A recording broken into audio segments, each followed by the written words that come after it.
What's something that freaked you out while babysitting someone else's kids? What came out of the closet still haunts me. I've done a lot of babysitting over the years, especially back when I was a preteen. For the most part, it was easy work. I played with kids, watched out for them for a few hours, occasionally read a bedtime story or two, and got paid. I thought I had seen it all, but nothing could have prepared me for this one. A couple moved into the rental house at the end of my street a few years ago. I was around 15 when this all happened. Now, my mother was the type of woman to act as the welcoming committee for our neighborhood. We saw their moving truck on our street on Tuesday, and by Thursday she insisted we introduce ourselves, so we made our way over to their house. My mom hit it off with the wife.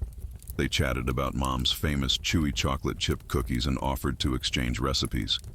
They had 2 kids, a boy, Caleb, and a girl, Emma. Sweet kids, polite, but a little shy. My mom was nothing but supportive when it came to my babysitting, so she immediately offered my services to Mrs. Walton. When Mr. and Mrs. Walton asked if I could watch their kids a few days a week, I said yes without hesitation. I started babysitting them pretty regularly, mostly in the afternoons until their parents got off work. Emma, who was 8, was your typical little girl who loved Barbies and stuffed animals. Caleb was 6. He really liked drawing and playing in mud. Neither one of them ever gave me any trouble. They were shy at first, but opened up over time. I was with them usually for about 3 hours a day during the week. Their parents were usually home by 6:30 p.m., but that all changed one evening. Mr. and Mrs. Walton had tickets to the ballet, so I would be left with the kids until midnight, which wasn't a problem for me, so I agreed. The first hour was pretty easy. The kids and I had a routine down pat. We played outside in the backyard, then we ate dinner. Finally, the end of the night, The Little Mermaid and The Prince of Egypt with popcorn. I promised them both we could watch both of their favorite movies to make it fair.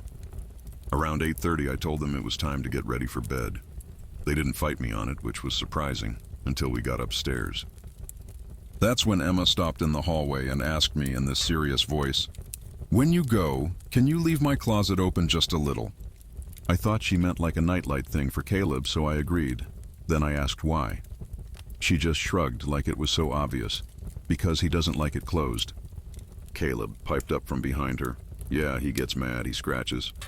I laughed, thinking this was some sort of inside joke, and said, "Who's he?" Thinking maybe they meant an imaginary friend.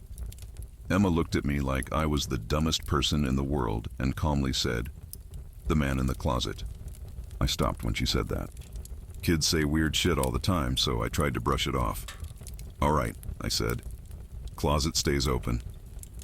I tucked them in, cracked the door maybe 6 inches, and turned on their nightlight. I went back downstairs and watched TV. As I sat there on the couch, I couldn't understand where the kids would get an idea like that from. I'd heard of little kids having imaginary friends, but the way they responded to me just felt off. Too calm, too practiced, like something rehearsed into them. Half an hour later, I went back up to check on them. Both were in bed, but the closet door was open wider than before, almost halfway. I asked if either of them had gotten up.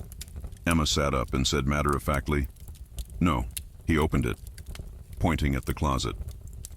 I was starting to get annoyed with their game, but I kept my cool. Caleb rolled over and said loudly, "Don't close it all the way. He gets mad." Now, I've dealt with kids with active imaginations before, but this didn't feel right. Something was staring inside me, so I asked them, "Have you seen him?" Emma nodded.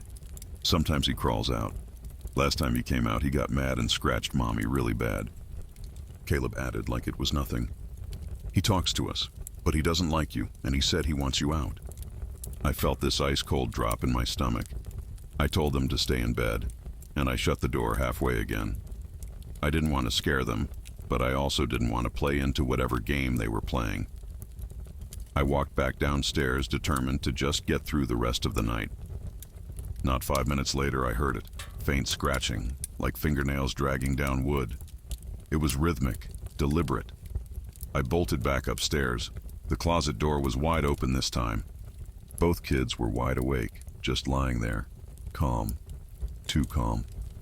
Emma whispered, "He wants to come out, but he's waiting for you to go."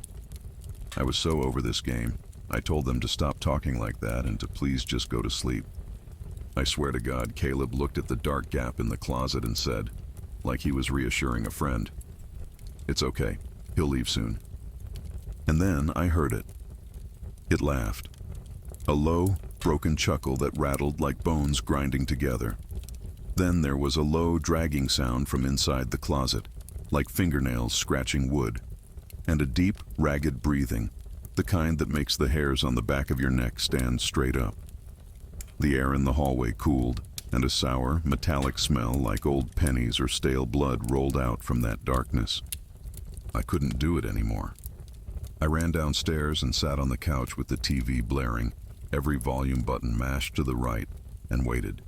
I sat still, never taking my eyes off the screen, though I watched nothing, because all I could see was the closet, the hallway, a dark wedge that felt hungry. My hands were shaking, and the popcorn felt like sawdust. When the parents finally came home, I leaped off the couch, ready to leave. I noticed the mom had a bandage on her forearm. I asked what happened, and she said, in a voice that had been smoothed flat, "Kitchen accident." Her answer sounded rehearsed, and she smiled like someone practicing a line. Emma, half asleep on the stairs, mumbled, "No, it wasn't. He scratched you because you closed the door when he said not to. I told you he would be mad. He doesn't like Mommy either." The mother froze. For a second, the smile stuttered and slid. Then she smiled too quickly and said, "Back to bed, honey."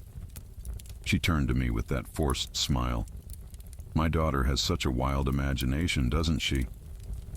She thanked me, paid me, and I got the hell out of Dodge.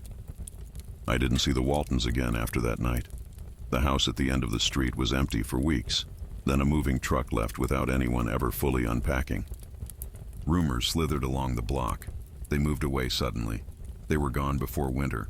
Something about a fight, something about police, something people didn't like to say out loud. I asked my mom about it once. She shrugged like she'd misplaced the whole memory and said, "They had some trouble and left.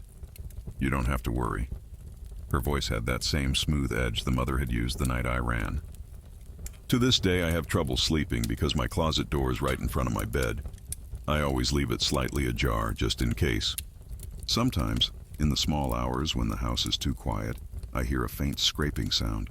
Not nails down wood this time, but something else, like fabric rubbing against a frame, like someone taking their time to press their face against the slats and study me. When that noise happens, my chest goes cold and I keep my eyes shut tight, pretending to sleep until the sound fades. Most nights nothing happens. But every so often, if my room has just the right stave of darkness, the moon blocked, the street light off, a breath will come from the closet that is too close to be only air.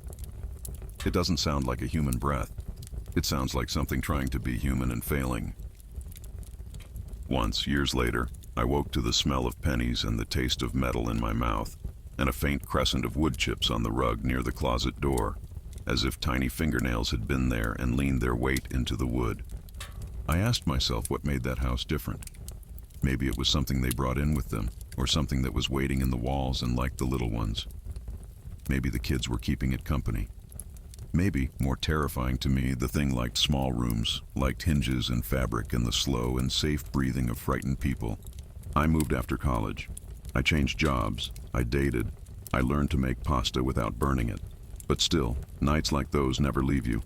Even now, when I go to someone else's house and see a door shut tight, the old reflex kicks in, and my hand is itching to lift the knob and crack it open just a little, because I know the world has doors that want to be left slightly open. And because of one night with a couple of disturbingly calm kids, I can never be certain which ones. Sleep lightly. And if you ever find yourself tucking children into beds and a little voice asks you to leave something open, listen. Not because you'll be a hero, but because sometimes the price of curiosity is worse than the peace of ignorance. And sometimes, nothing closes properly again.